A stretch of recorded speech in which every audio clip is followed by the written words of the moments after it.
Now we have a simple choice. Either money today or blood tomorrow. And I am not talking about Ukraine only, I am talking about Europe. And this is our decision to make, and only ours. I think all European leaders have to finally rise to this occasion. And this is all what I can say today. Now.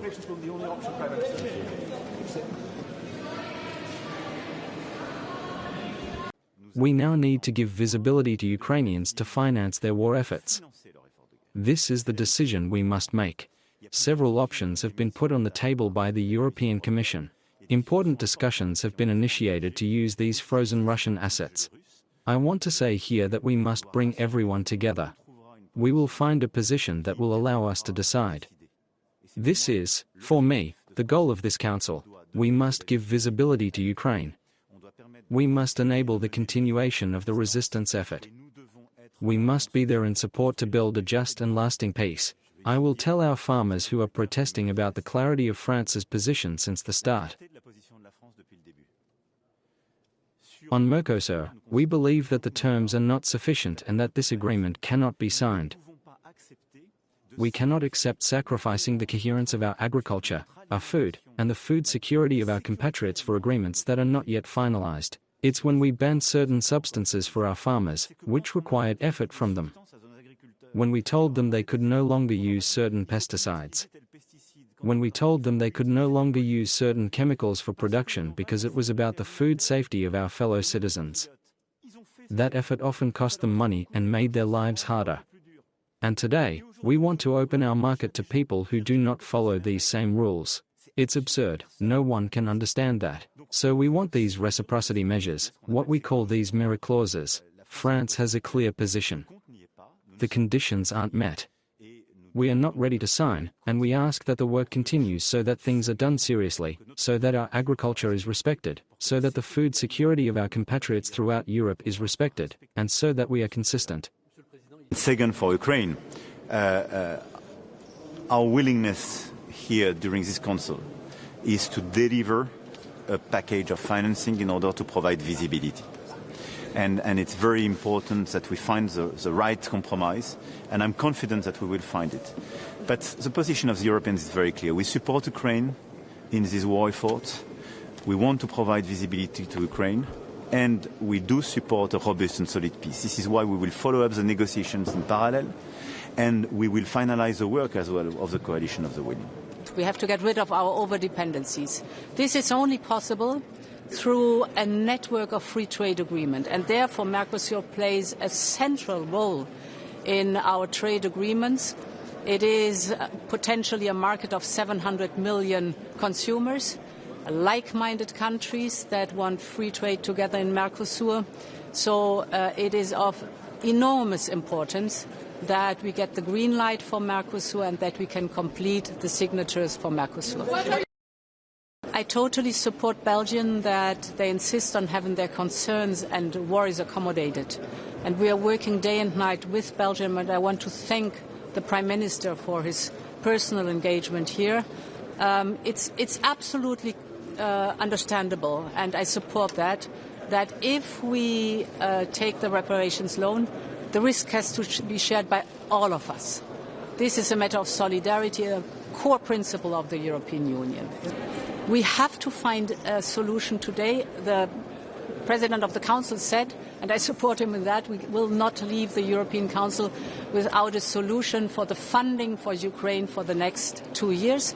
And the two options, one of them then has to be agreed in the European Council. What are the consequences of the decision? What are the consequences?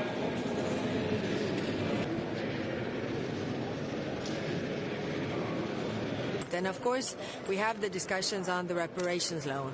Now, the proposals that we have been working on, also addressing Belgium's concerns, I think to go for the legislative proposal means that We all take the risk because it's a European proposal, so the risk and the burden is shared equally. So I think the issues that Belgium has raised, we have also addressed, so I hope that we get this over the finishing line. I understand the concerns that some member states have, especially the Belgian government.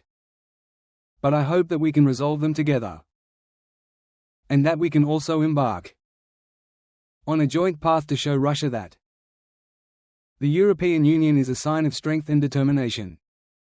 The reactions of the Russian president in recent hours show just how necessary this is. The Mercosur agreement, as you may recall, has been under negotiation for 25 years. Now is the time to reach a decision. If the European Union wants to remain credible in global trade policy, decisions must be made now. And the only decision possible is for Europe to agree and for the President of the Commission and the President of the Council to travel to South America tomorrow and sign this agreement. I very much hope that we will succeed in reaching this agreement today and tomorrow. In my view, that is indeed the only option. We are basically faced with the choice of using European debt or Russian assets for Ukraine. And my opinion is clear. We must use the Russian assets. Incidentally, it has been frozen for a week now, which means that Russia can no longer access these assets anyway. So we should use them as the Commission has proposed, namely with a corresponding loan. This will enable us to support Ukraine for the next 2 years if necessary. Thank you very much.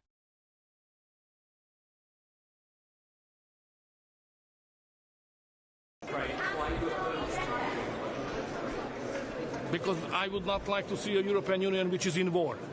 To give money means war. Yes. Why does it mean war?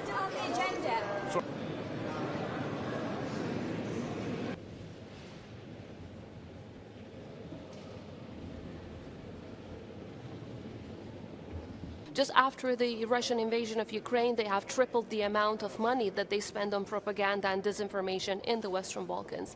Unfortunately, they've used Serbia as a proxy in order to have this spillover effect. But with the help of our friends and partners in the European Union and the United States of America, we've managed to keep the stability and peace. But of course, challenges do remain. So it is very important that we do not allow Russia's plans to be implemented in the Western Balkans. And the faster we move towards the European Union, that would mean that Russia is failing in its plans. It's about time that the European Union starts to add to its members.